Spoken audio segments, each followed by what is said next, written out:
Hi, and welcome to this session. Today's of the first session of this new week of the Sustainable Ag and Food System and Funders Conference. I'm happy to see you here today. I'm Lenore Beyer. I'm the Director of Conservation Initiatives at the Kinship Foundation in Chicago. We are on land of the Council of the Three Fires.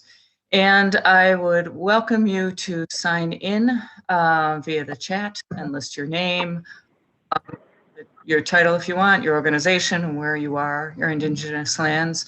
I am on the advisory committee of the forum, and it's been a fabulous experience, and I hope all of you are experiencing a lot of great ideas, a lot of meeting a lot of people, and really understanding how our work can grow and expand through all the great things we're learning. So before I get started, I want to thank some of the people and organizations who have helped make this session possible. This session has been developed and presented by Voices for Healthy Kids and the American Heart Association. Thank you also to our forum platform sponsors, the 11th Hour Project, Fair Food Network, Grace Communications Foundation, and Thread Fund. And many thanks to our speakers for sharing their time and expertise with us today. Just a few logistics: make sure that your line is muted and turn your video on if you'd like. We always like to see people and their faces and understand. The speakers can look at your faces and see your reactions. As I mentioned, introduce yourself in the Whova chat, your name, organization, location, and Indigenous lands. After this session is over, you'll be prompted to complete a brief evaluation. Please do that so that we can make improvements next year and understand and provide valuable feedback to both the staff of SAFSF and the speakers as well. You can find contact information for all of our speakers and attendees in Whova, and we encourage you to reach out and connect after the session. We'll leave the line open after the session if you'd like to virtually linger in the back of the session room and informally continue the conversation with the other attendees. A recording of this session and all sessions are made available the day after, so it'll be available tomorrow. Also, please consider attending our other event this afternoon. Come connect with other crafters in the network, or just learn about the Fibers Roadmap and see the projects that other people are working on within that during our Crafting with Fibers networking session. So now I'd like to turn it over to our moderator for today's conversation, Tara Hall, the Media Advocacy Manager of the American Heart Association. Thanks so much. Tara.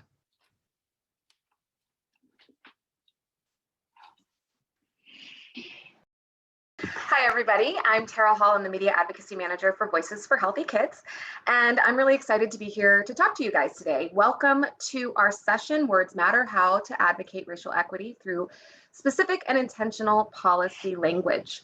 Now, we want this to be more of a discussion, so we would like to invite you, as our panelists are talking, feel free to address them with any questions or comments you might have. Just make sure you're using the Q&A tab. That's what I'll mostly be looking at throughout the discussion, but I'll also peek into the chat tab in case anyone accidentally places questions or comments there. Now, it's understandable you may not have heard of us. Voices for Healthy Kids is an initiative of the American Heart Association, and we have funding from the Robert Wood Johnson Foundation. And our primary mission is making each day healthier for all children through policy change. And that is really at all levels. We're actually seeing your notes version. So if you could just change your display. Yes. Okay, let me try that one more time. We ran into this problem when I shared my screen in our practice. So let me just fix this.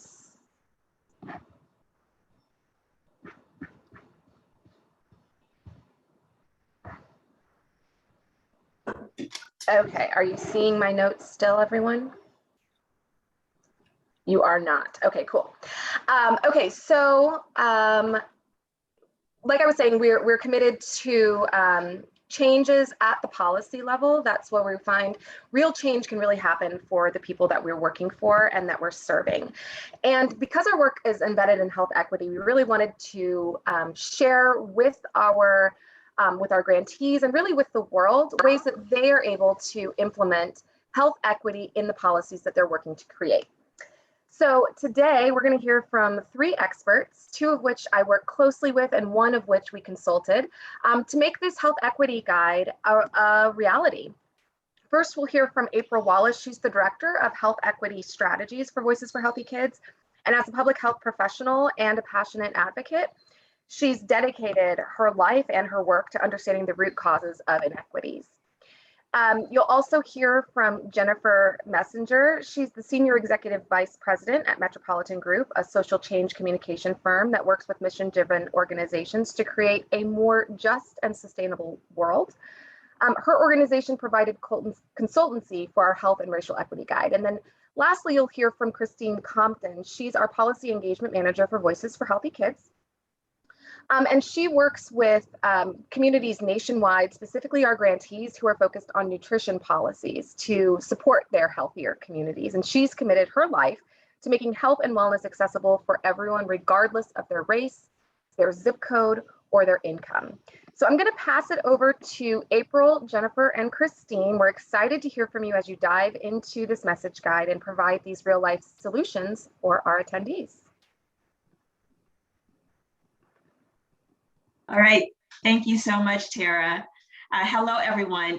Thank you again for having us here today to talk with you all about Voices for Healthy Kids and some of the strategies and resources we have been developing and evolving to advance health equity and center racial equity and justice in all of our practices and our protocols, including in particular cultivating relationships with organizations, places, and communities who might most benefit from our policy solutions and our funding. So if you will indulge me for a few moments, I will give an overview and try to provide some context on how we have arrived at this moment in our work. And hopefully that will help you to connect to the development of our new guide for racial equity and public policy and how we're using it to advance equity and justice. So as Tara, you can go back, that was the right slide. Thank you. So as Tara mentioned, we are, if you're not familiar with us, we are an initiative that was co-created by the American Heart Association and the Robert Wood Johnson Foundation in around 2012 to like 2013. And it was created for 2 purposes. We want to pass the state, local, tribal policies to prevent and reduce childhood obesity. And secondly, advance health equity. And so we are really on that mission to strive to make every day healthier for every child. Next slide. So I use this, this graphic to really talk about the evolution, our journey. Health equity has been our mission since the start of the initiative.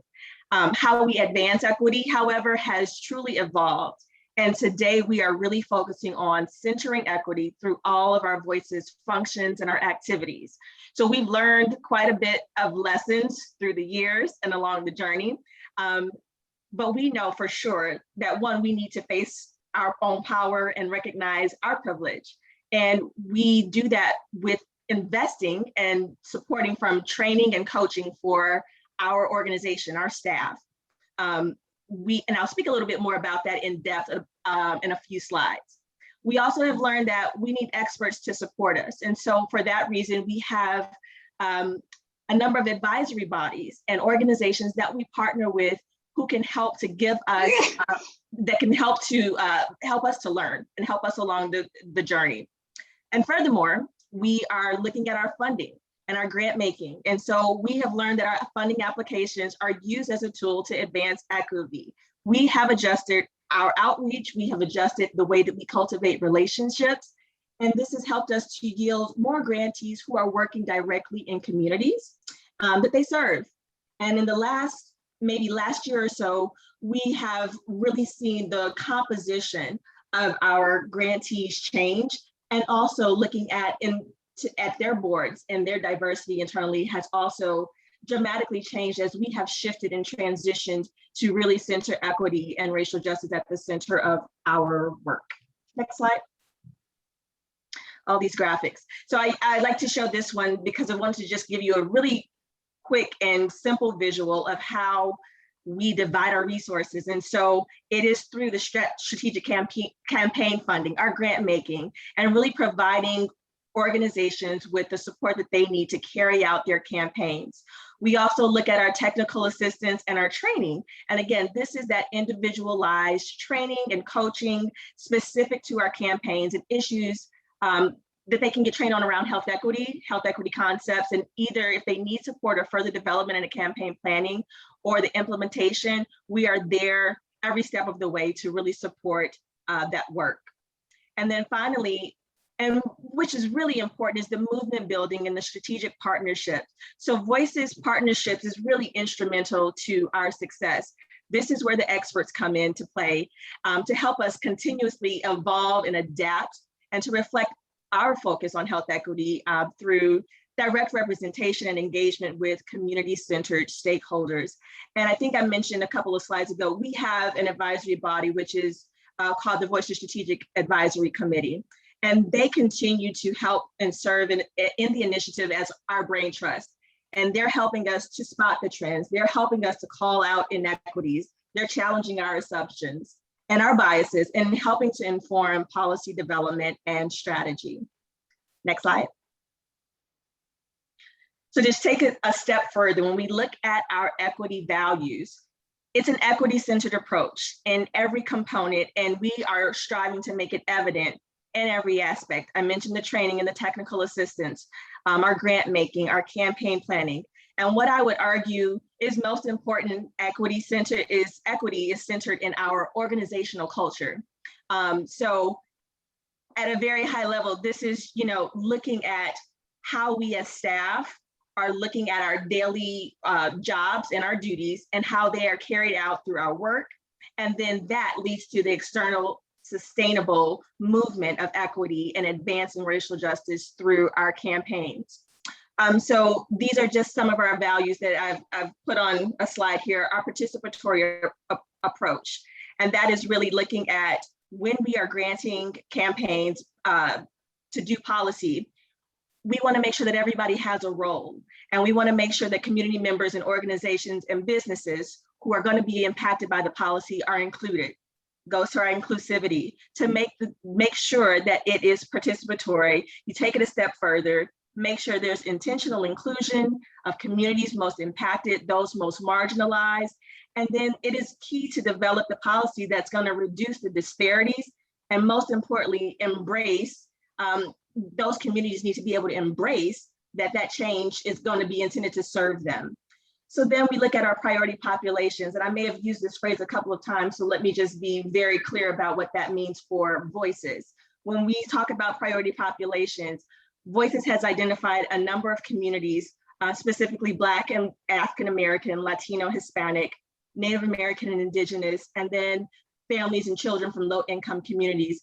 And this is really to make sure that we're designing campaigns and policies that address the barriers to health for all of these particular populations. And we do have a very specific focus on removing the barriers, but not only removing, but also creating the pathways to help support better health outcomes for what these communities that we have prioritized.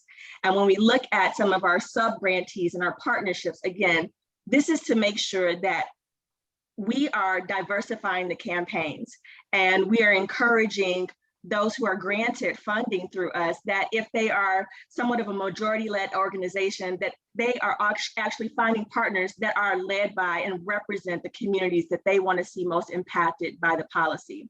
And that goes along with the diverse coalitions. And that is just, again, making sure that the coalitions and the groups who are at the table are going to be those who are most impacted. And that's not limited to the Black and Brown communities, but also thinking about any marginalized communities.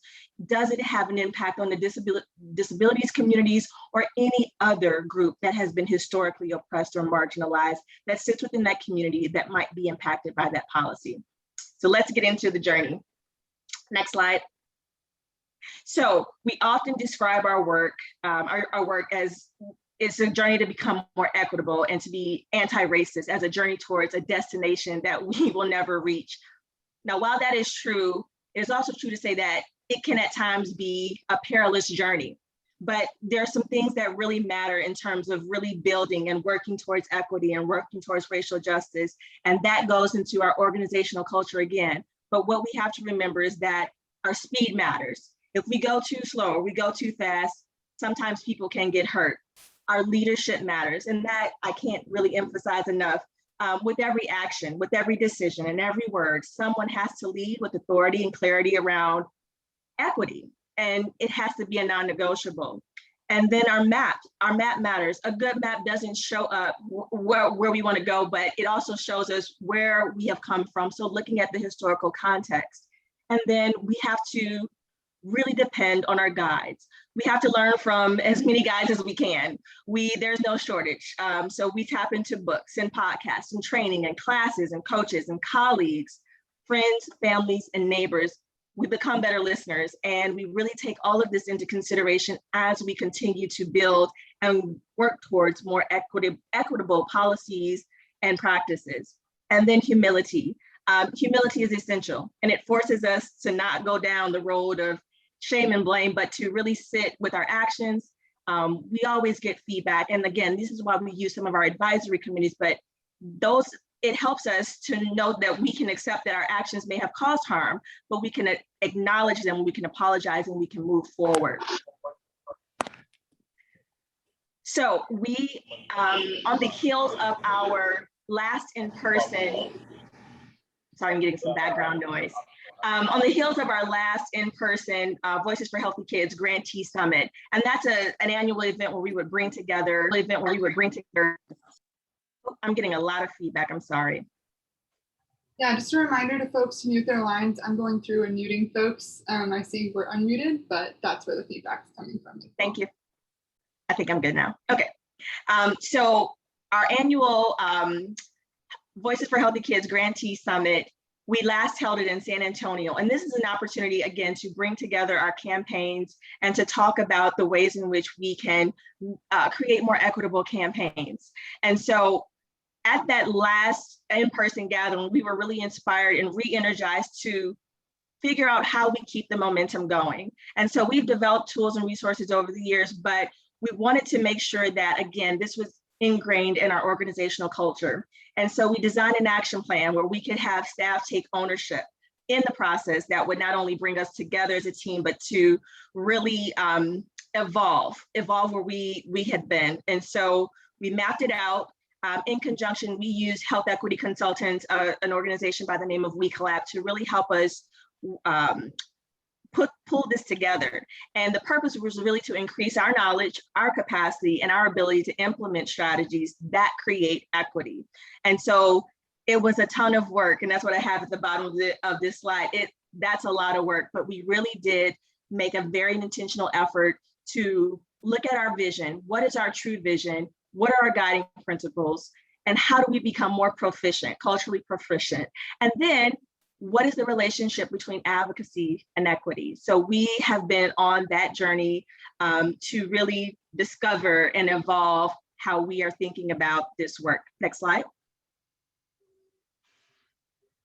So with that in mind, we think about what we possibly didn't see ahead of us in 2019 was 2020. And that was this reemergence of a civil rights movement in the United States. And we were now kind of standing face to face with addressing some of the things that were happening through the global pandemic and really looking at the disproportionate effects that this was having on Black and Brown communities. And so then we also see this emergence and this exorbitant amount of media coverage that was focused on unjust violence against our members of the AAPI community and police brutality against Black people. And so we had maybe previously ignored this, but we took this as an opportunity to look within Voices and really think about what is our opportunity here to advance, again, health equity and racial justice. And we made some pivots. And so this has been a part of our journey along the way, is knowing when we need to pivot, knowing when we need to really just shift in a different direction so that we can continue to work in that equitable space. And so one of the things that actually happened from this was that we decided to fund what we are now calling our COVID rapid response grants. And so we were able to fund 19 states and some Indian country work with over $1 million to address the work that they were doing to help children and families in those marginalized and under-resourced communities so that they could gain better access to healthy food, healthcare, and income supports. So we continue again to find different platforms and different ways for us to look at our internal processes and really figure out how we can better serve and how we can better fund those more equitable changes that we want to see happen in the communities that we have decided to prioritize. And so again, leading just a little bit into where we did the organizational shift and the culture shift. This goes back to our health equity training series that we developed. And it's a series, but it's really ongoing. And so I would say that now we're in phase 3 of that. But again, this is all about us looking at different components and concepts of health equity and using small group discussions, leadership development sessions, and hopefully one day again, in-person trainings and coaching sessions as well to really help staff members do the required work to really explore those topics that will help to advance their knowledge, their proficiency, and in return, help to really bring our equity vision and our equity goals to life through our campaigns and our funding. I think you guys see where I'm going with this.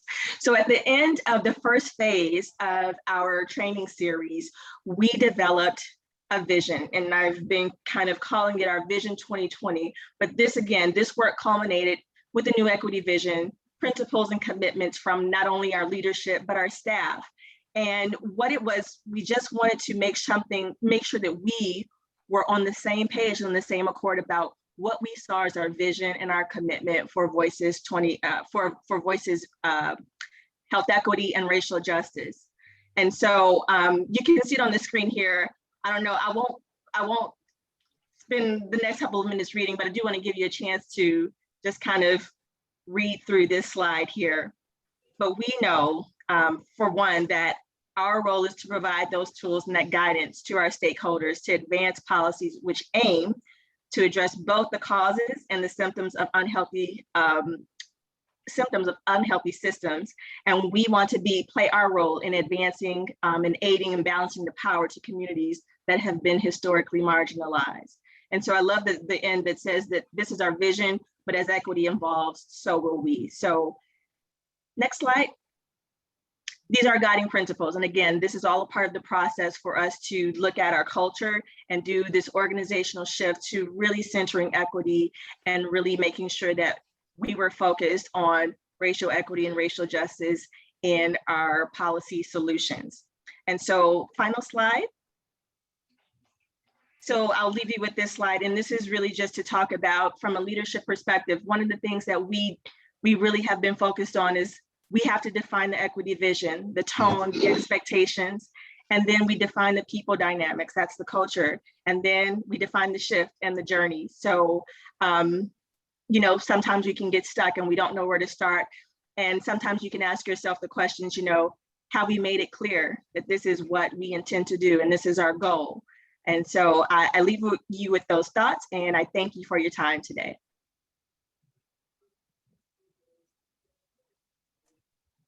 Thanks, April. I'm Jennifer Messenger. I'm with Metropolitan Group. As Tara mentioned, we're a social impact communication firm. We had the opportunity to work with Voices for Healthy Kids on a specific piece of the equity journey to fill a grantee request.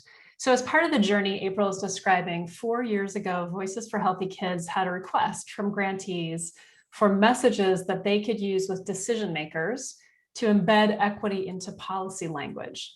And that's because, as we saw how policies were playing out, it became really clear that equal, which is giving everyone the same thing as a policy gets implemented, isn't equitable, which is ensuring that everyone has what they need.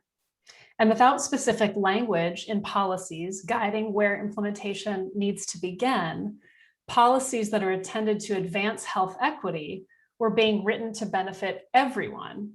And that actually oftentimes makes disparities greater, either because it spreads resources or it leads to resources being drawn down in communities that already have access to resources and know how to continue advocating for that. So the message is to call for more specific implementation of policies and resources coming from policies. And the guide that supported their use focused on having this conversation with decision makers without being off-putting, starting a really productive conversation. So fast forward to now, we've updated the guide to be way more overt about racial equity messaging. And that follows Voices for Healthy Kids' organizational commitment and strategic direction that April's been sharing. This is an organizational strategic priority that all staff and grantees take a strong stand for racial equity, even if that makes decision makers and other stakeholders sometimes uncomfortable, or may make the policy process take a little bit longer. This is a really exciting shift, and it also feels daunting to some of Voices for Healthy Kids grantees and partners. And so we've updated the messages and this guide to support people on their anti-racist journey personally, organizationally, and to build their skills to have these direct conversations in their coalitions, in their communities, and with their decision makers. So I'd like to give you an overview of the research that informed the work, the messages, and the guide. Before I do that, I just want to acknowledge my team on this project: Shakira Hill-Taylor, Maria Elena Campestegui, and Alexandra Nicholson at Metropolitan Group, and then the leadership of the Voices team on this call, as well as Rena Singh and others. Before we get to the heart of our training, I just want to offer a couple of definitions so that we're using clear language. That's something that we found throughout this work, is that we sometimes all mean different things when we talk about racial equity terms.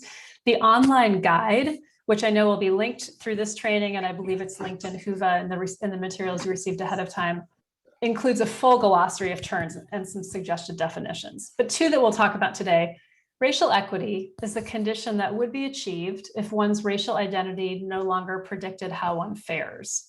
This includes elimination of policies, practices, attitudes, and cultural messages that reinforce different outcomes predicted by race. Structural racism is the term that we use. That's often sometimes referred to as institutional or systemic racism. We use structural racism. And that is the normalization and legitimization of an array of dynamics, be those historical, cultural, institutional, interpersonal, that routinely advantage white people while producing cumulative and chronic adverse outcomes for people of color. So again, just two of the definitions that we offer in the guide, but two that are important to center us today. Structural racism and public policy work hand in hand, and that's one of the main things this guide really tries to connect dots with and help people explore and share.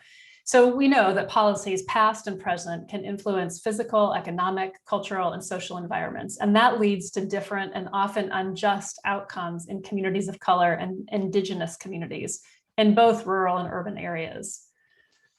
In the guide, we talk a lot of the history of policies and practices that embed racism in law enforcement, governments, schools, banks, courts of law, and other institutions that oppress opportunities for many groups and result in poorer health, lower income, higher medical costs, and limited opportunities for social, economic, and financial advancement. We talk about redlining in the guide as one of the primary illustrations of that phenomenon. Because these outcomes are the result of policies, laws, systems, institutions, and the way our communities are built, they repeat across generations, and so that's where structural racism comes to play. Through the updated messages in these guides, which I'll share with you in a second, we want to advance this conversation about racial equity, and that means linking racial inequity and structural racism to policy, and then talking about how specific racial equity language in policy that targets benefits where the needs are greatest, especially in places experiencing structural racism, is one lever to dismantle structural racism. A couple important notes I want to share with you. First, this guide isn't a one-stop guide to talking about racial equity in every single situation. It's specifically researched and developed to link structural racism to policy and to call for precise policy language that advances racial equity. Now, that said, the conversation starters and messages and terminology and background in the guide will provide start points to try on in many other situations. The other thing to note is that Voices for Healthy Kids grantees are working on public policies at the state and local level. And we tested the messages I'm about to share with public policymakers and influencers. But here too, there's some flexibility, recognizing that not all of you or your grantees may be working on public policy. We believe these messages can be effective as you shape organizational and institutional policies as well. The intention here, again, is just to make policy language as precise as possible to address structural racism. I'd love for you to take a moment so we can get to know you a little bit better over this Zoom room, just to reflect on some policies that affect your work from where your organization or your foundation or your grantees sit. What are some policies that you're facing that uphold structural racism, or policies that are effectively breaking down structural racism? I invite you to take a second to think about that and then just share a few thoughts in the chat. And just if you do that, please label whether you're sharing an idea that upholds structural racism or breaks down structural racism and the policies that you're thinking about. One policy that's come up a lot in our conversations with grantees is around tobacco prevention.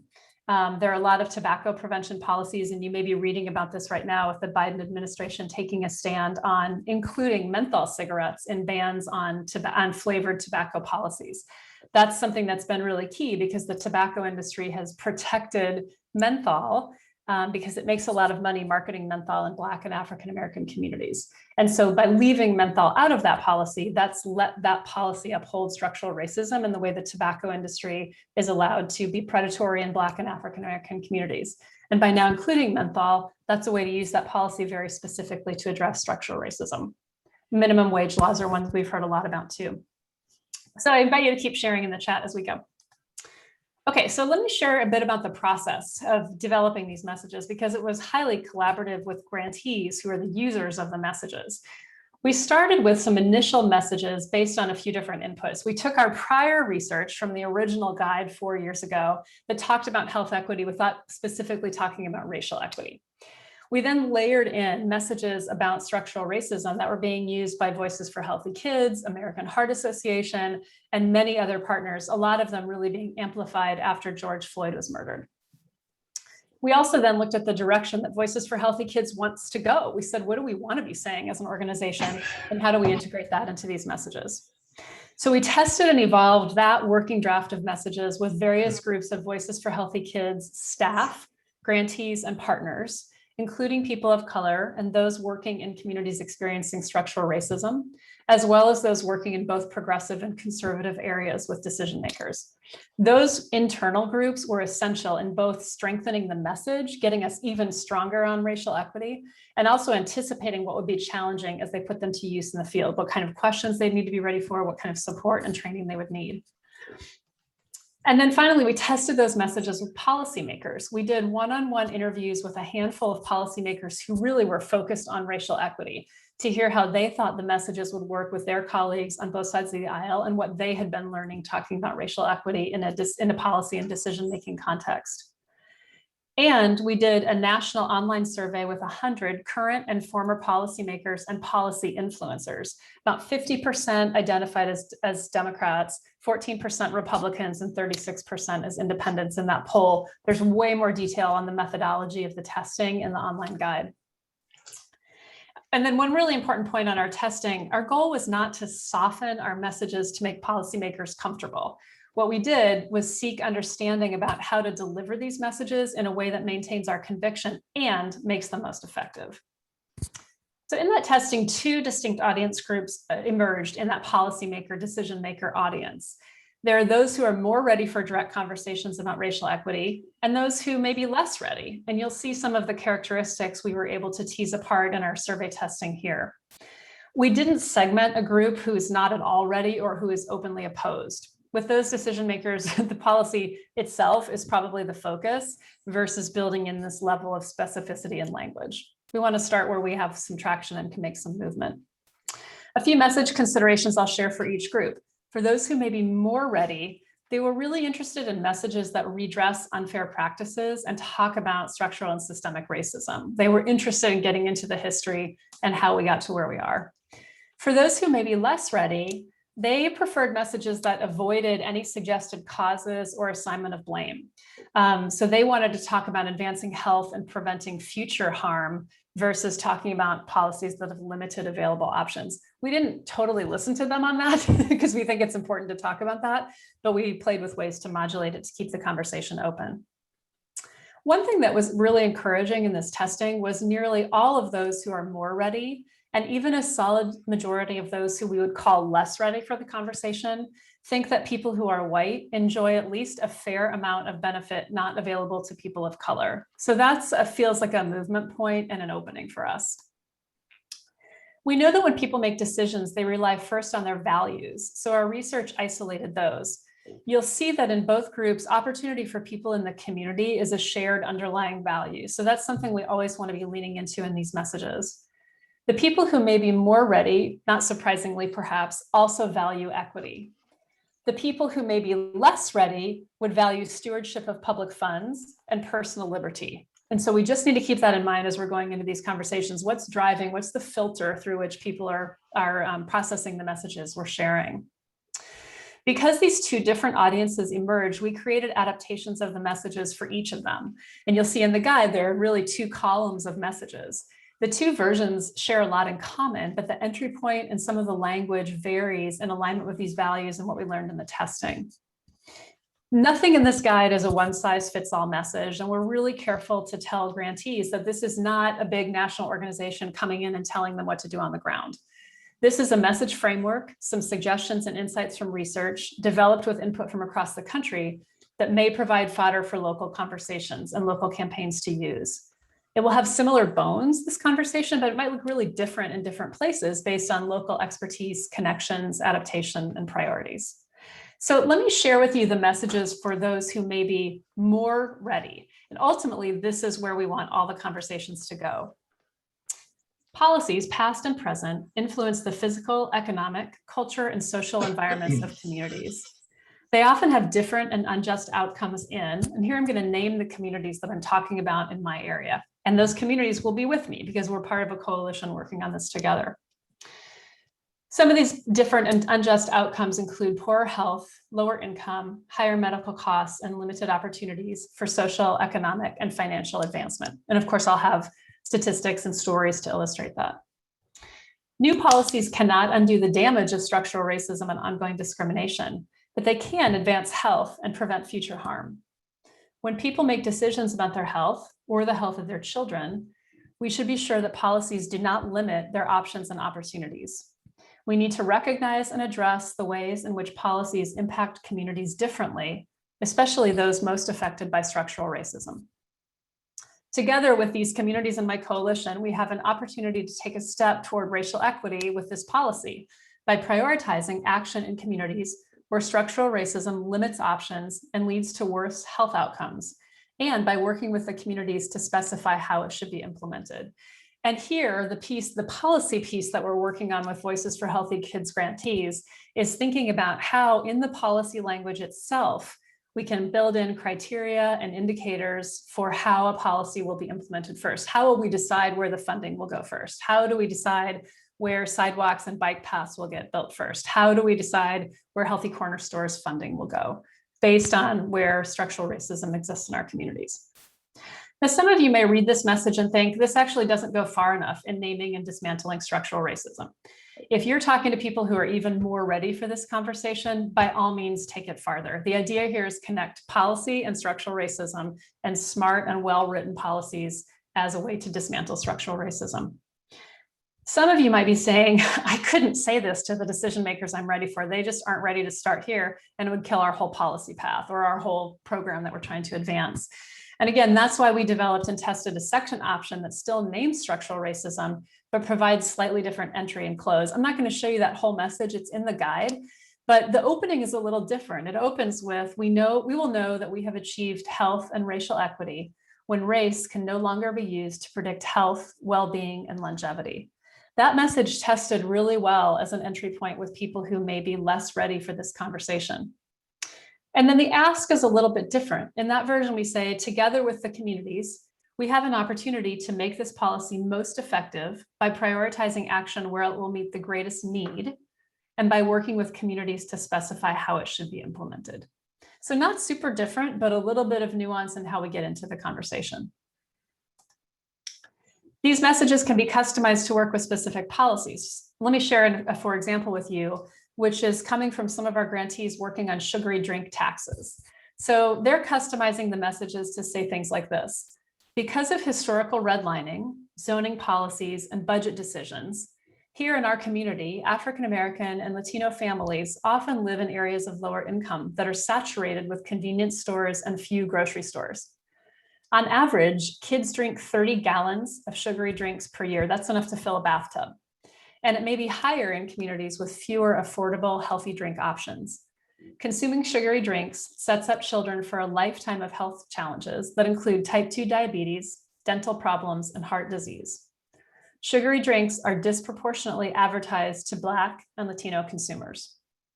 Policy can play a role here. With the support of the African American and Latino communities, the tax we're discussing can put resources into communities hit hardest by the health impacts of sugary drink consumption and targeted by the industry, if we write it well. This policy needs to specifically state that revenues of the tax will address what the communities most impacted have prioritized. In this case, increasing access to healthy foods through SNAP incentive programs and putting water bottle filling stations in schools. So you'll see how I took that overall message frame that we tested and customized that with messages about sugary drink tax. The online message guide also contains additional content and resources, including a couple of sections that I'd like to highlight. Both of these represent areas of continued growth for advocates, as well as the policymakers they work with. First, there's a section on answers to anticipated questions based on what grantees told us they're already hearing or suspect they'll hear when they use these messages. There's about 7 of these, but one that came up really often is, there are no people of color in my district, or this policy doesn't apply to me. I don't need to target my policy in this way. And in the guide, we offer a couple of different ways to counter or lean into and be curious about that point of view. One is by saying, although the community we're talking about here may not be visible to you, there are people living here in our community. And then we're going to quantify that as much as possible, again, with the community by our side in coalition. Because this population is so often invisible, being considered for this policy is especially important to address the health challenges reflected in the community. And there are a bunch of statistics in the guide about how the makeup of rural America is changing to become more and more non-white. So there's some good stats to draw in there. Another one is the one you're seeing here. This will take away from my area in favor of the city. Or if we give some communities more, won't others get less? And a way to talk about that is some communities have faced structural racism through disinvestment and the lack of opportunities for generations. This has led to disparities in health, such as the statistics we're sharing. Eliminating oppression and reversing negative health outcomes requires that we invest where we haven't invested before. Another response that we offer for this one is about, if we take the time to get this policy right where the need is greatest, we'll likely have a solution that could work in other places too. And we know some of our grantees, Christine, I think will share a little bit about some work that we're doing in Kentucky, where we're looking at the fact that structural racism and oppression is affecting Black and African American communities in terms of food, nutrition access and security, and has for generations. That same oppression also then creates challenges for communities who are white and living with lower incomes in rural areas, and for everyone in the state. So by starting where structural racism is creating the biggest limitations, we get the policy right, and that brings a benefit to everybody. We can expand from there. We also offer resources to support people on their personal equity journey, reflecting some of the discussions that came up among grantee groups in testing. And one that we hear a lot is, am I the right messenger? Am I the person to talk about this? And it kept coming up in our development and in our work with April and with We Collab, in alignment with Voices for Healthy Kids, racial equity and anti-racism training, that we get accustomed, and should be, to centering the voices of those who are most affected by any issue. But of course, that doesn't mean expecting only people of color and Indigenous peoples to speak out about racism. The quote on the screen came in one of our conversations with grantees, where somebody was asking this question, and this was the response that one of their colleagues shared. For white people with the privilege to see or not see racism, this journey might be newer, and seeing the passive and overt racism that springs from these conversations can be shocking. We learned in our discussions, and we address that in the guide. And so the guide offers tips on exploring each person's privilege and power as both an individual and an organization, to help determine how and where you, your organization, and your coalition fit into advancing a health equity stance and messaging. Before we go to Christine to talk a little bit more about how Voices for Healthy Kids grantees are learning and trying on these messages, I just wanted to pause and see if folks have questions on the message testing and the messages so far. And I'm just going to glance over and catch up with the chat because I haven't been watching it. We don't have any questions just yet, but just to remind folks, if you have questions or comments, feel free to put them in the Q&A section. I'm also monitoring the chat section. And if you have questions or comments for a specific panelist, just stick their name next to your question. That way we can make sure to address it. One question that was asked in the chat box that others may not have seen is, will we be able to share these slides? And yes, we can work with the organizers and try to get those slides over to anyone who participated.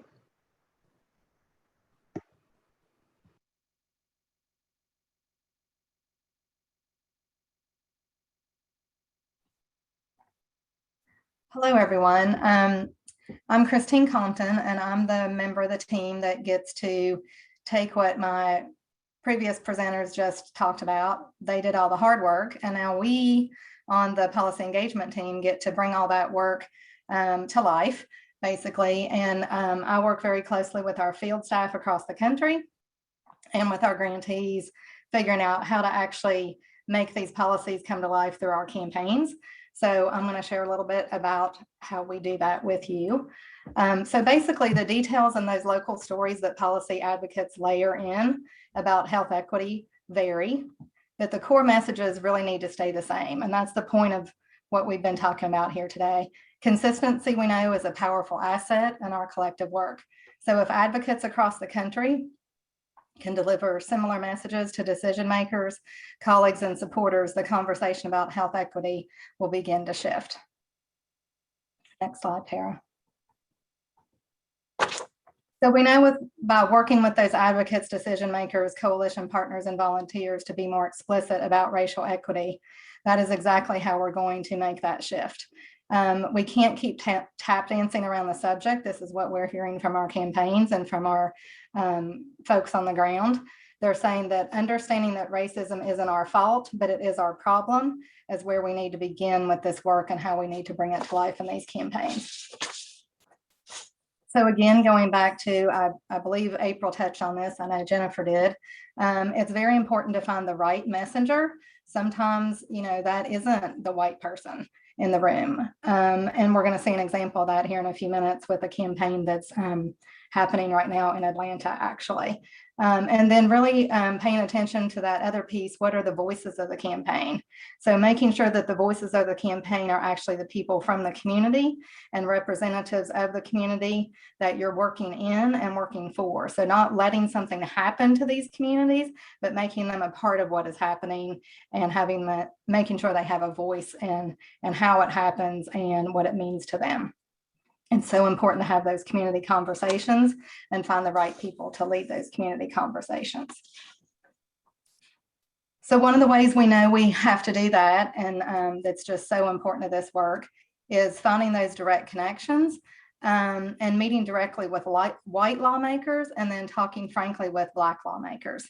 An example of this in one of our states, one of our campaigns, Alabama recently presented their fiscal year policy agenda to the Black Caucus for the state legislature there. They actually attached the race equity messaging guide, this actual document, and listed some anti-racism resources as additional context. The Alabama government relations team thought they might find it helpful in advancing the conversation around other policy priorities with colleagues across the aisle. This race equity messaging guide has been tested in various lawmakers across the country with various lawmakers across the country and was developed, you know, specifically with race equity in mind. So an example of that, looking exactly how campaigns have used these messages, again, going to our friends in Alabama. They are actually working on a campaign right now that's called License to Protect Alabama's Youth from Tobacco. And, you know, there's a couple of things noted on the slide here. I'm not going to read that to you, but I'm going to give you some additional background. So Alabama set structural racism as a leading factor for their 2021 policy agenda. Through this, they utilized conversation as a guiding factor with their state advocacy committee and with the lawmakers. They presented the policy agenda to the Black Caucus and framed the conversation around structural racism. Alabama is getting ready to launch this flavor campaign, and they're using a structural racism report put forth by the NAACP. Next, they plan to have meetings with white lawmakers to see how they can use the guide to help in these conversations. And they're also planning a community conversation in Mobile in the next few weeks. Then moving on to neighbors in Louisiana, they have launched a water access in schools campaign where they have specifically selected grass tops. So advocates of color that are high level connected to lawmakers and decision makers to actually lead conversations with the public and with those lawmakers. Next slide. And then Jennifer mentioned this, so we're going to talk for just a second about what's going on with SNAP, which is Supplemental Nutrition Assistance Program work in both Mississippi and Kentucky. First in Mississippi, there's about 38% of Mississippi state population that is African American, but yet those people make up 61% of the SNAP recipients in Alabama. So through 5 priority community grants that the Mississippi campaign has set up, they are engaging populations most impacted by food insecurity at the community level. And through that, they're doing community education and engagement, and actually making sure there's an opportunity for these voices to be elevated and heard in this campaign. Some of the ways they're doing that, they are working with different, they have forged relationships, I should say, with medical foundations, farmers, lawmakers, extension services, churches, local municipalities, and so forth throughout communities of color in Mississippi. They really have a great history of working with these stakeholders to address health disparities and inequities in Mississippi. And one example that I really like the best with this campaign, they've partnered specifically with an organization called Together for Hope Mississippi. And that organization is responsible for leading the movement behind changing the Mississippi state flag a few years ago. So they're just really doing some great work connecting the community there in Mississippi. Moving on to SNAP in Kentucky. So despite Kentucky being a top agricultural state with a staggering number of Kentuckians that are food insecure, about 1 in 7 Kentuckians do not know where their next meal will come from. And 1 in 5 of those children are not given enough food for a healthy, active lifestyle. So trying to address the issues there in Kentucky, the campaign is specifically connecting with the Black community, including the Kentucky Black Farmers Fund, Black Soil Farmers Markets, and the revolutionary Black Panther Party of Louisville. Their mantra is that when doing health equity work and seeking racial justice, the issues in Kentucky are no different whether they're in the hood or in the holler. And then the next campaign I wanted to talk to you just a little bit about is based out of Washington, D.C. It's an organization that we have worked with on sugary drink tax work and other healthy food initiatives. It's an organization called DC Greens, and they launched a campaign rooted in the community called Don't Mute My Health. It began in June of 2019 as a grassroots movement to reclaim community health from outside influences and interests of like big soda and other food industry predators. So in DC, the neighborhood where you're raised really determines where you go to school, what you can eat, and what healthcare resources you have, and it actually determines your longevity as well, obviously, because of those factors for health. So there in DC, they're creating a citywide campaign, but they really focused on wards 5, 7, and 8 to engage with all aspects of health and diet and nutrition and violence in the streets. And so we're going to try to play that video for you. Show you the campaign.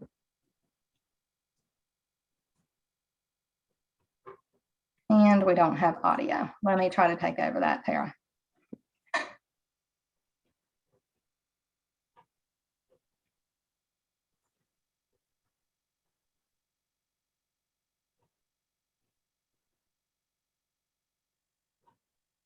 Train line at Greens is The campaign 2020, we're done begging for money. We know that these politicians come without change. So let's get down to the heart of it. I'll tell you where to start with it. I got an uncle named Casey.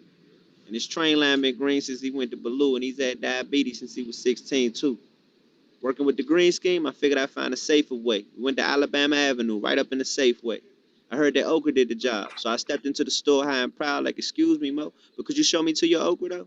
He said, I got you, Joe. We checked the whole store. He even used the phone. He said, sorry, but we don't have Okra, home. I said, dang. Y'all have Capri Suns and Cheetos, but y'all don't have Okra, though. I said, y'all have Coke, Pepsi, and Doritos, but y'all don't have Okra, though. I said, sir, we went through 3 hours of sugar, but y'all don't have Okra, though. I get it. I mean, we'll keep buying it as long as the insulin comes with it. A quick story to let you know that it's real. Quick story to let you know how they feel. You know, they figure, hey, with the murder rate and the police statements behind these yellow tapings, these youngins will be dead any day anyway. And not to mention, they know that we love television. So every time we turn on our TV screens, they'll be sure to advertise it right on our BETs. Cheap sugary drinks we can afford with our EBTs. Look, kids, you can drink poison with me. You don't even need ID. Cause daddy's sick, mommy's sick, kids sick too. Capri Sun, soda pop, ice cold brew. Dad and the kid had two. How do we win in a system where we're destined to lose and at the very same time, man, they poison our foods? Jacked up on Mountain Dew, got him acting a fool. Funding that pipeline to the jails from them schools. Started as a good kid with just a problem with rules. Now 8-digit number sitting in cell number 2. Shit. I give you a clue. I know what to do and I'm tired of hiding. We must stop buying it. Stop buying it. The campaign 2020, we're done begging for. And the next campaign is a Smoke-Free Georgia campaign where they specifically worked with AHA Georgia specifically worked for the Center for Pan-Asian Community Services youth team. They were beyond excited to be part of this campaign to improve the health of their community. And they presented this to the mayor and to city council during a session, and they were truly the face of the campaign. And the American Heart Association there in Georgia kind of stayed behind the scenes and let this group run the campaign.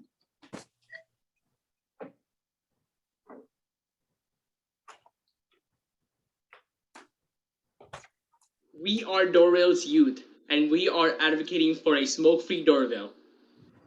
Secondhand smoke causes damage to the heart and lungs and increases the risk for heart attack, stroke, and cancer. The time is now to protect the health of the community. Wherever they work, play, or go out. Join us in advocating for a smoke-free Dorville. Text DORA to 46839. That's text DORA to 46839.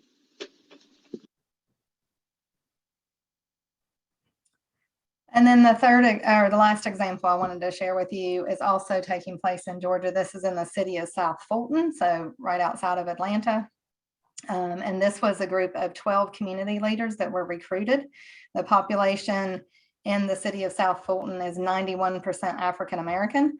So each community leader that they selected in this group of 12 was African American, and they actually had them do the work of the campaign. So they authored the action alerts that went out to advocates and volunteers and grassroots, and then they actually shared their quotes and their stories to highlight and feature as the main part of the campaign.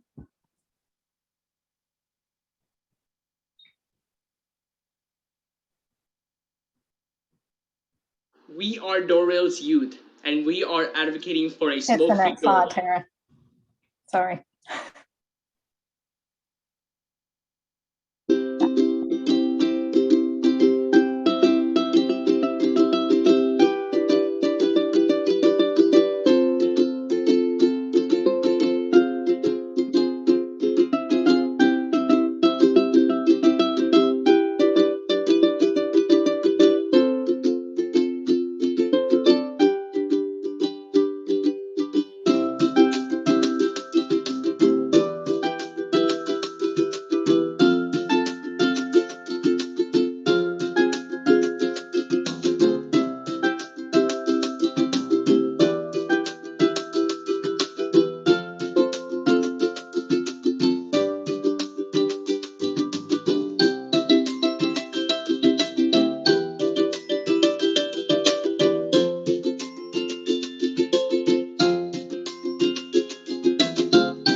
Next slide, Tara.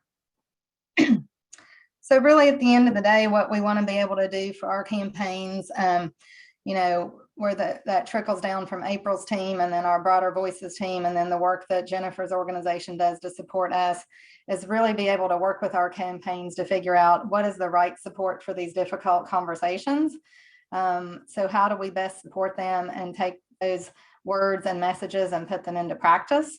So trying to really figure out how we can talk specifically about race and not just equity. For example, when the tobacco industry targets Blacks, it's structural racism, not just a health equity issue. Just like we talked about with the sugary drink campaign, we saw examples of that in DC, how they really tackled the heart of the issue there.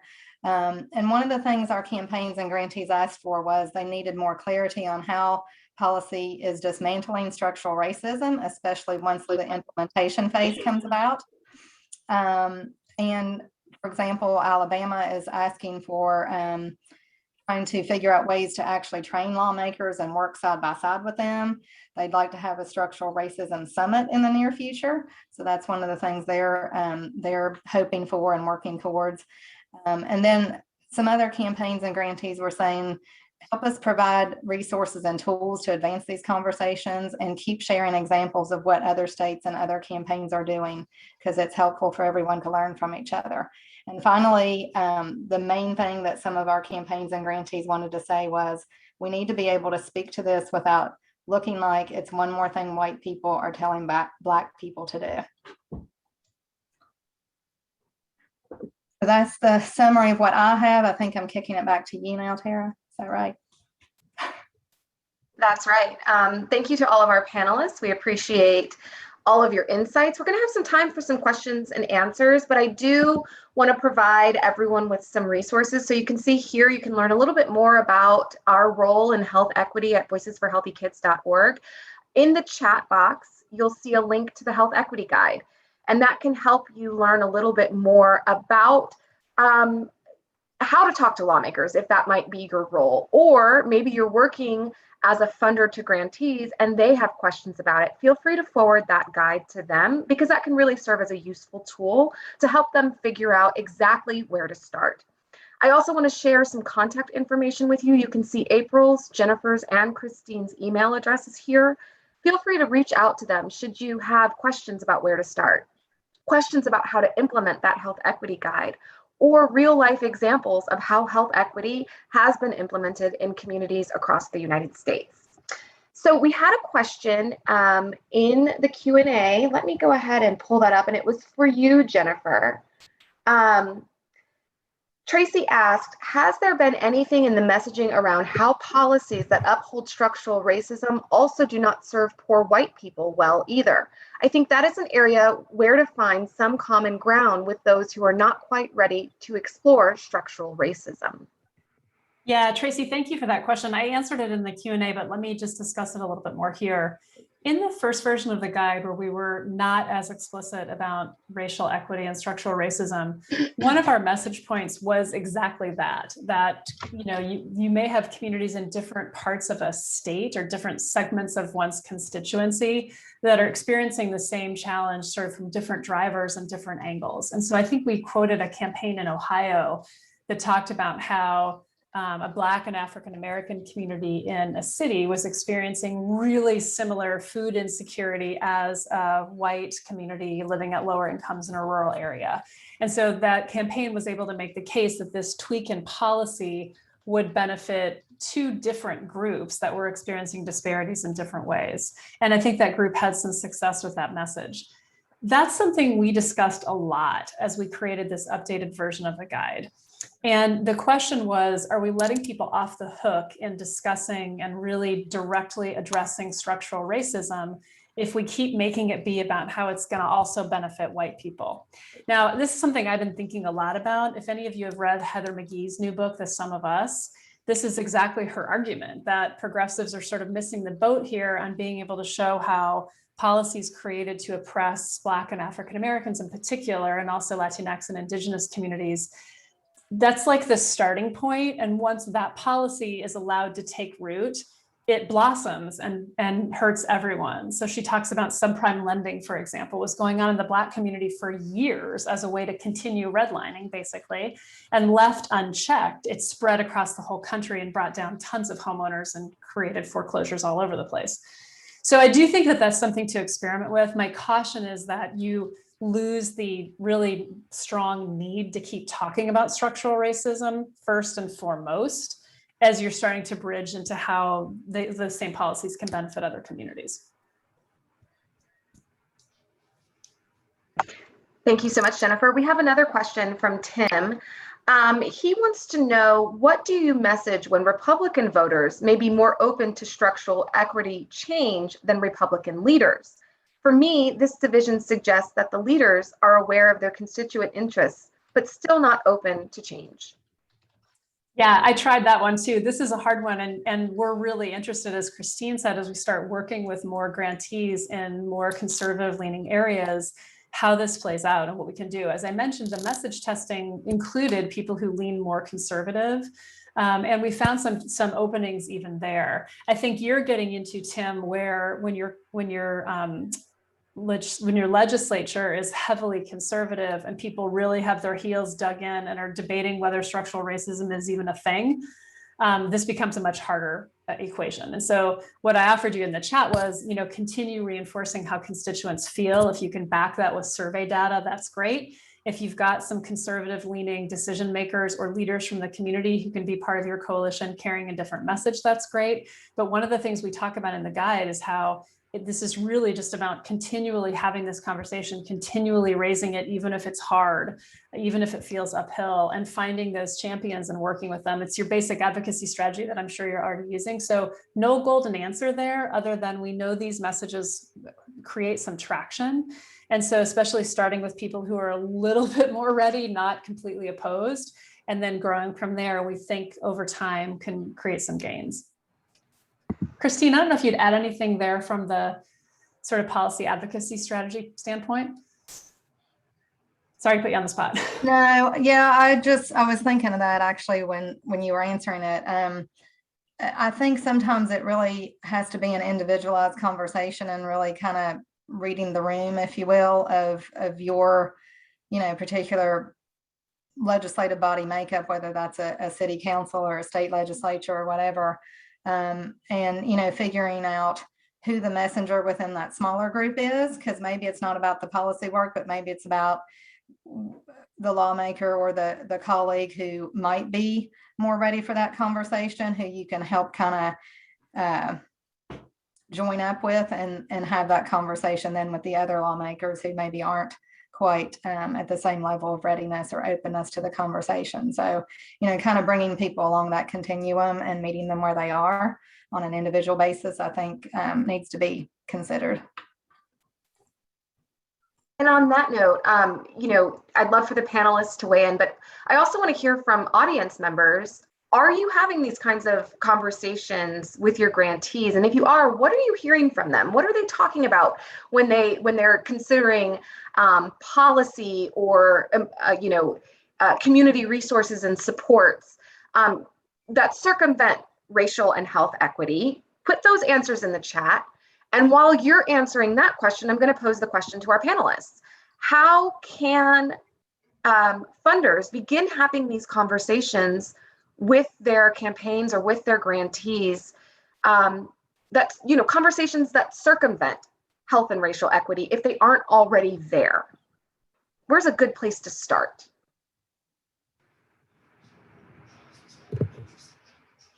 Turn it down. Maybe April, could we start with you? What's a good place? You serve as a resource for a lot of our grantees to help them get that health equity lens. How can, on the other side, how can funders make sure that the grantees they're working with also value health equity? I think it goes back to kind of what I talked about in my closing slide in terms of the alignment of leadership and leadership really driving equity and it being a non-negotiable. And so it's like, what is the tone? What are we going to lay as our foundation? And what are we going to ask ourselves to make this intentional and how do we message that to our grantees or whatever it might be, because I think that it goes back to messaging. It's like we have to be very clear what our tone, what our vision, what our goals are here. We have to show by example that leadership is on board and leading this, and then we have to be able to convey that message to the folks that we want to work with and let them know again that it's not negotiable, but it's, you know, we're adults, so it's not like we're in school, but just there has to be an emphasis that this is something that just can't be optional, because it actually is a question of humanity in many aspects. I think that's really important, April. A couple more tactical things I would offer, because I think you're right. That's where it has to start, at that organizational commitment. And like, this is not negotiable. We're not going to not talk about this because it's hard. Like, we got to figure out how to do it, right? I think also really defining what you mean and expect. And also inviting communities to define what they mean and what they expect, right? So there's this careful balance of, can the foundation be explicit, be helpful, be providing resources and assets, and also centering and valuing and trusting the wisdom of the community, who's going to come in and say, this is how we see the issue and this is how we want to address structural racism. The defining piece comes to me. There's a foundation I work with that for years has asked their grantees to show that their research is done in an equitable way, but they never defined what that meant. And so grantees were trying to write these grant applications and not knowing how to answer that question. So being really crisp in your language about what you're looking for, I think, is important. Providing the kinds of tools and support that we're suggesting here, from the anti-racism training to suggested messages to use and workshops, and also leaving a lot of room for grantees and communities to shape those, I think, is important. I think there's a ton of opportunity in this messaging to do more testing in rural areas, to do more testing around food system specific policies. I saw a lot of you talking about Farm Bill, cannabis laws, fascinating, like totally created to stop racial discrimination, and actually are doing a lot to uphold it. So really fascinating message testing opportunities there, even taking the messages that we've developed and bringing those more into rural communities and agricultural issues. Jennifer, we realize more message testing needs to be done, but Renee asks in the chat, how widely are these messages being used across the country, as far as you all can tell at this time? That's a great question. You know, we're just kind of learning that. Christine and I are getting our hands around it as we're starting to do some technical assistance. So with Voices for Healthy Kids grantees, we've done a couple of different workshops to share the testing. We actually did workshops throughout the process. As I noted, it was really community collaborative.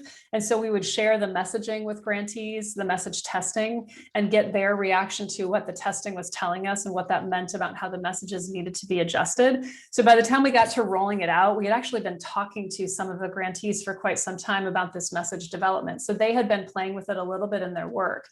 Now that we've trained everybody, that's just been within the past couple of months. And so we're really starting to see, as people are advancing their policy campaigns, how they're starting to apply these messages.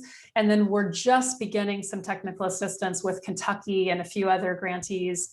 So we'll be able to have more case studies about how this is working and how people are tailoring the messages in the field. And we'll be adding those to the message guide as we go.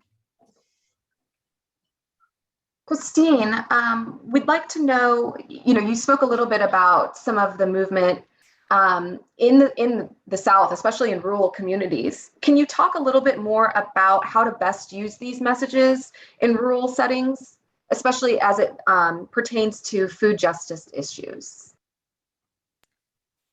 Well, again, I think it's about, figuring out where your particular lawmakers and decision makers are on issues about race and about health equity, and then figuring out the best place to start and how to navigate that. I do think it's different for different areas and different communities. It'd be nice if we could, paint with a broad stroke, but we really can't. I think the guide is a great place to start, but I think we really have to work closely with the folks involved in that to figure out the best way to message and the best way to really enact change.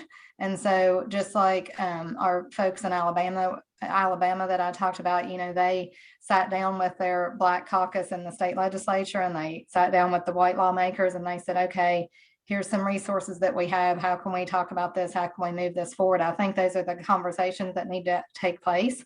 I know that they're going to be difficult conversations, but I really think that that's where we're going to have to roll up our sleeves and do this work if we're going to do it right. Because again, we want to make sure that, like I said at the end of my presentation, and it bears repeating, we don't want this to come across as something else that white people are trying to tell Black people what to do. So I think the best way to advance those conversations is to sit down with all the players involved and have that open dialogue and figure out how to move the conversation and the policy forward in the best way.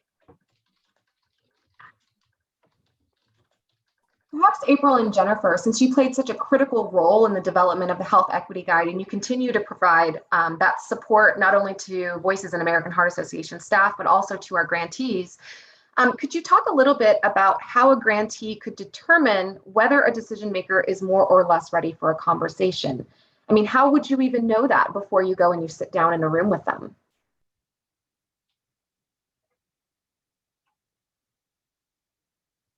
April, I'm watching you think. You want to go first? I'm still thinking. I was going to ask you to say. Well, you two think, as media advocacy manager, one of the roles that I play is helping our grantees figure out their messaging. And so something that I always advise them, and I would love to hear April and Jennifer if you agree, but I'll advise them to do a little digging on the lawmaker they're going to go talk to. Visit their social media pages. See if you can find their personal Facebook or Twitter pages and what kinds of things do they engage with? What pages do they like?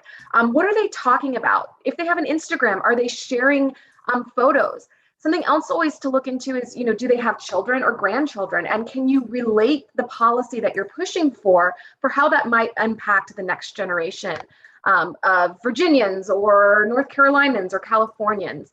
And so I always say start with research and to kind of figure out where that lawmaker might lie on the political spectrum. And then I'll pass it to you two. No, Tara, you're spot on. I think that was my first thought, was kind of, where this lawmaker aligns, with other community initiatives, organizations, decision makers or influencers, really. And so just trying to do that research to figure out, to get a better idea of where they stand. And I think that you go from there in terms of developing your messaging. I think that's spot on. Yeah, I was thinking the same thing. And in addition to looking at the, sort of personal, what are the things that you can tell about their values, really understanding their constituents and how much they seem to connect with their constituents, like who are they doing events with, where are they speaking, what organizations do they seem aligned with in the community. And then some of it, I think, is just mapping out previous conversations and looking at where the conversation has gone. Has there been like a tiny little opening somewhere that you can build on? Is this somebody who's gotten way more curious? Did they speak out after George Floyd's murder or not? Have they spoken out on different issues that have happened in your community or your state or not? All of those are clues that can help you. And I think the nice thing about the two message pathways in the guide is if you're not sure, you can start with the one that's a little bit of a softer launch. And if you make some progress there, you can start peppering in stuff from the more overt conversation. So it really gives you an opportunity to test a little bit and pivot between those two lanes in real time. I would just offer, I'm just going to jump in. I know this wasn't directed at me, but I would just say the other thing you might want to consider, I have to remind myself of this, so I'm going to speak about myself only. Just because there's an R or a D beside someone's name, don't just assume that they're going to have, they're going to be more open or less open to this conversation. Because what I'm finding is that's not necessarily the only predictor that needs to be considered. So again, it's important, do your research, but then have those conversations directly with folks so that you can really peel back the layers and figure out what's going on and how they can work with you. Christine, I think that's such an important point. And one of the things we actually talked about a lot as we were developing this is looking for the people who might be kind of curious or ready or feeling like they should or would like to step into this conversation and they just don't know how, or they're scared. And so one of the messages actually that I didn't show you, the last message on both pathways is, hey, we're all trying to figure out how to have this conversation. And we have some new research that gives us messages that we think can work. Can I share this with you? Is this something that would be useful for you as you're trying to find your way through these conversations too? Being an ally, especially with somebody who's newer in the journey and doesn't know how to do this yet, could be a really powerful positioning opportunity for your organization.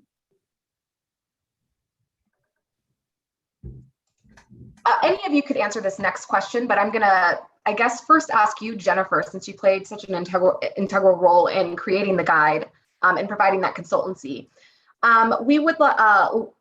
Lenore wants to know, does this guide provide assistance to talking with government staff who implement policies like economic development staff in municipalities or USDA agency staff, or is it just policymakers?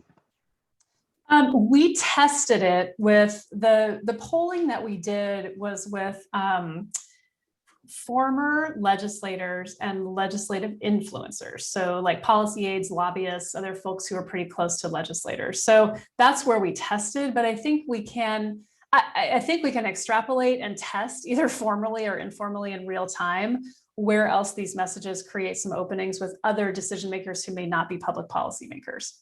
Did I answer the question? I'm not seeing the question, so I was just listening to how you were reading it. Yeah, that was great. Great. And then lastly, to wrap it up, this is, I might mispronounce your name, but Jolene brings up a great point. I think that we need more stories told about the failures of programs or campaigns that have failed because diversity, equity, and inclusion were not a part of the conversation. You know, as experts in this realm of health equity, April, Jennifer, and Christine, could you just weigh in on that? And you know, maybe what is that first step to start talking about that? I think that's one thing that we have, you know, really been thinking about when we talk about how we tell the story of voices and thinking about where we have evolved from. And so, you know, I think about it, if there are opportunities to really go back a little bit further in our in our history of granting and just see if there were missed opportunities, and if there are campaigns and there are organizations who would be willing to speak up and talk a little bit more about where they didn't get the opportunities or didn't see the emphasis or didn't see a more community-centered approach. And so I think that it's, again, I think it just all goes back to conversations. And I would be interested myself to really think about where were those misses and where did we not clearly define what was equity, what did it mean to be inclusive, what did it mean to be community-centered or community informed. And so I think that those conversations are really important and necessary because they're lessons learned that we need to be able to document and to carry forward so that we can improve how we are, you know, really doing this work. I do think that one proof point too is in the very origin story of the original guide. So what Voices for Healthy Kids was seeing was that as advocates were working with decision makers to write policy, they were writing it just in a really blanket way to benefit everyone, even if they knew that the policy needed to be implemented in certain communities first or under certain criteria first to make the biggest difference. And in the spirit of passing the policy, not derailing the policy, they would pass the policy. And sometimes they would even talk to decision makers about specific language, and decision makers would say, let's pass the policy, we'll do that later in rulemaking. And then they'd get to rulemaking and the policymakers would say, well, you should have built that into the policy. We can't do that now. We don't want to reopen this bill. So like by not going in with, here's exactly what this policy is supposed to do, and here's the way we've got to write it so that it makes a difference, that is a missed opportunity. And that's exactly where this work came from.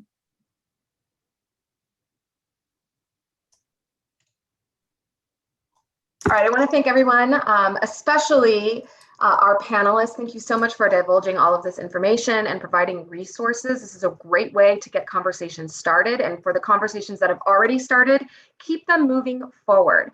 I've put all of the presenters' contact information into the chat box for you. You are more than welcome to reach out with questions or comments now or down the line as you are working on this and trying to improve, I should say, health equity within your own organizations, but also the grantees that you fund. For now, I'm going to pass it back over to Erin, who has some closing remarks. Thanks, Tara, and a huge thank you to all 4 of you, again, for sharing your time and experience with us. I can only speak for myself, but I think that the guide and the way that you walked through it was absolutely invaluable. So thank you again.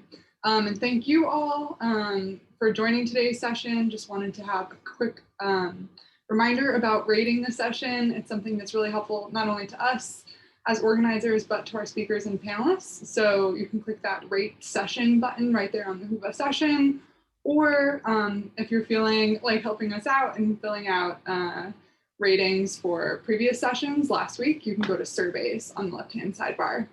And then finally, I'll just remind you that later this afternoon from 4 to 5 p.m. Pacific time, that if you're a crafter or even if you're not, to join us for crafting with fibers and cocktails or mocktails. So with that, I'll let Susie play us out with some music. And thank you all for joining us.